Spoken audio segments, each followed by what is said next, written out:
Барлығыңызға сәлем достар. Бүгін сіздерге қызықты деректер каналы ұялы телефон туралы мәліметтерді ұсынады. Видеоны міндетті түрде соңына дейін қараңыз. Ұялы телефонның пайда болуы адамзаттың соңғы жарты ғасырда жеткен керемет жетістіктерінің бірі.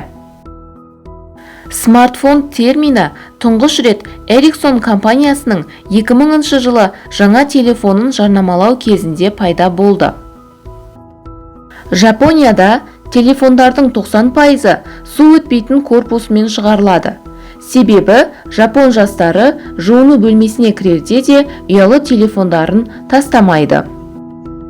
Әлемдегі ең табысты телефон Nokia 1101 телефоны.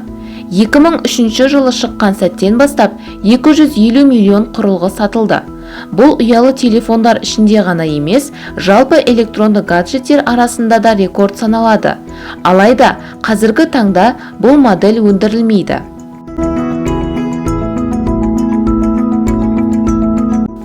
Ұялы телефонмен алғаш қоңырау шалған адамның есімі Мартин Купер. Бір қызығы, ол өзінің тікелей бәсекелестеріне қоңырау шалған.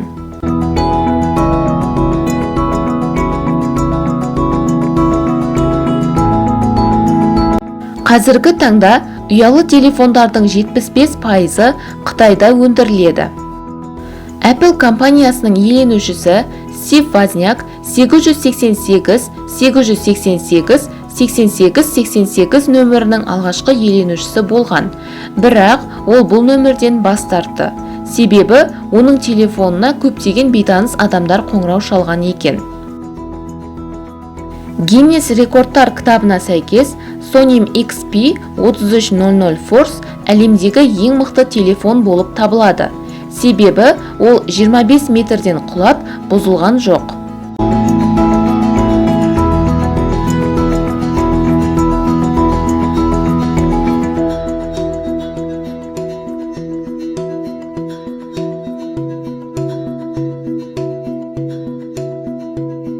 Ең алғашқы SMS хабарлама 1992 жылы компьютерден телефонға жіберілді. iPhone әлемдегі ең атақты бренд болғанына қарамастан, барлық смартфондардың 80% Android операциялық жүйесінде жасалған.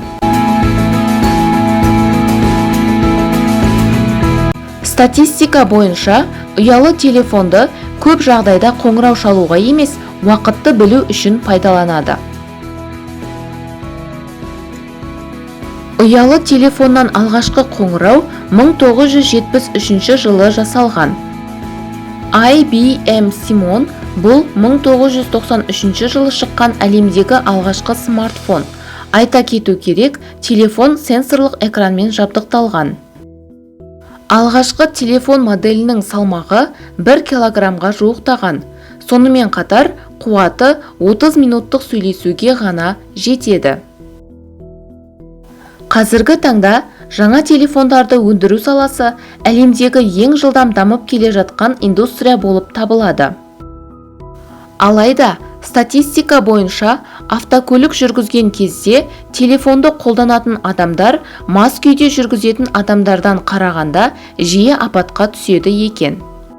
Міне достар, осымен сіздерге айтар мәліметтеріміз аяқталды. Сіздерге бүгінгі айтылған мәліметтер қызықты болды деп ойлаймыз. Егер де видео ұнаған болса, міндетті түрде каналға тіркеліп, видеоға лайк басуды ұмытпаңыз.